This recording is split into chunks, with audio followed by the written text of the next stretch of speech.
Hey everyone, Christina here. Oftentimes I find myself in Illustrator whenever I have to make posters for class, but specifically this time my club asked me if I could make a poster advertising our annual meeting.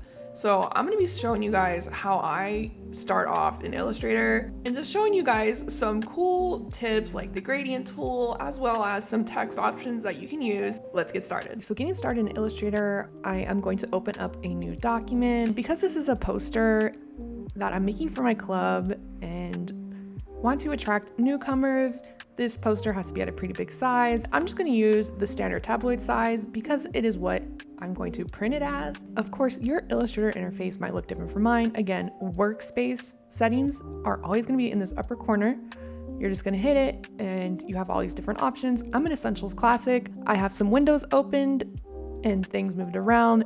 If you ever want to find the windows that I have, they're always going to be in the window option right here at the top left, and you can always find all these different windows. I am just going to make a background and I want it to be colorful. I'm going to use the rectangle tool over here. You can also find that by hitting M on your keyboard and it will automatically go to that. I'm just going to draw it out to the exact size of my board. And right now over here in the properties, I have a line weight added and I don't want that added, so I'm just going to make sure when I click on that box that I hit this none square. That way there is no stroke. And I can also change the color up here. I have my swatches options, and a simple tool that I would like to show you guys is a gradient tool. This can make things very cool and also be very simple to do. We have different options here. We have a linear gradient, we have radial, or you can have a freeform gradient where you can move the points around to however you'd like. Whenever I hit those points and move it around, those colors and gradients will move with the poster. And of course, if I want to change the color of the gradient, I can totally do that as well. I'm just going to double click, and here I am shown the colors.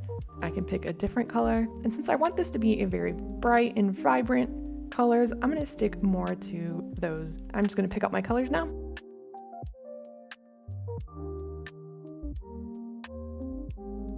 Because I want to edit this gradient a little bit more in detail, I'm going to go to my window tab that I mentioned earlier and I'm going to find gradient. And so now I can more freely edit the properties of this gradient. Depending on whether you are using points or lines, if you want to add more points or you want to edit that line, you can select whichever one you want. And when you hover your mouse over the gradient, when it's opened, you can add different points just by clicking. And so this is what it looks like when you are using the lines. It controls a little bit more the movement of those colors, as well as the dominance of whatever color you've selected. Honestly, I could be here all day trying to adjust to what I think would be a perfect gradient. So I'm just going to keep it simple. If I want to delete a point, I'm just going to make sure that I have that point selected and I'm just going to hit delete on my keyboard and it's automatically gone. So now I have the gradient that I want for my poster. I'm just going to leave that at that. And I'm just going to create a new layer by hitting this square with the plus sign in my layers window. I'm just going to name my background layer to make sure that I'm keeping track of my layers. I'm just going to double click it and just type in what I want. Now I'm just going to make sure that I lock that background layer. That way I'm not accidentally selecting it. Now in my layer 2 option, I'm going to add in my text using the text tool and just drawing that text box with my mouse. It automatically starts with some filler text. I'm just going to type in what I need to because of the default settings of the font. It is way too small, so I'm just going to edit that by highlighting it. Going over here into properties, editing the character style. This is the font style, and I can choose whatever font I prefer. I'm going to make my font bigger by just going to the text points right here. I'm going to change my font color. And now I'm just going to keep adding the text that I need and adjusting it.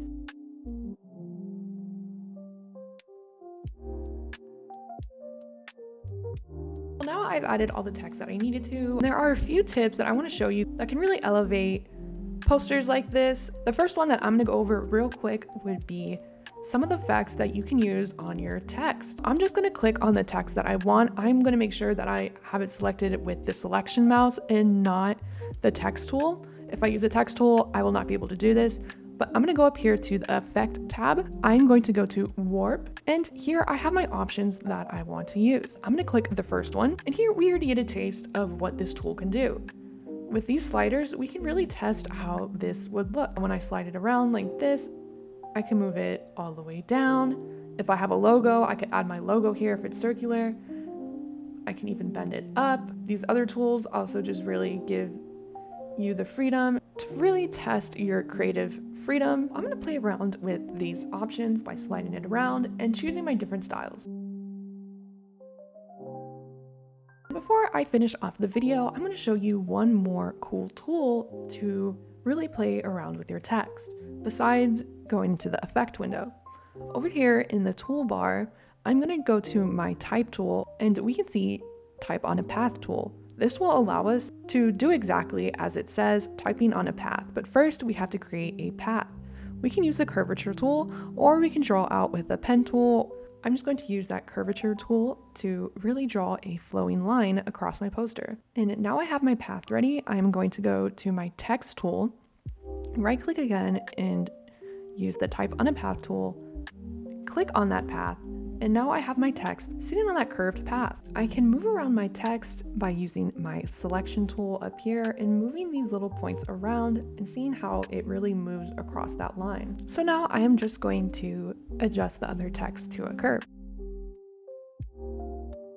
Now I have the basics of my poster made. We went over the gradient tool as well as some tools and effects to really pop out some text. I'm going to bring this to my club as a basic template, and we can go over adding in different things. So super quick, super easy. Of course, this was very simple. My club might tell me to come back and add more things, but that's okay because in my next videos, I'm gonna be showing you how I exactly did that. As always, if you have any questions, let me know in the comments and I'll see you in the next video. Thanks for watching.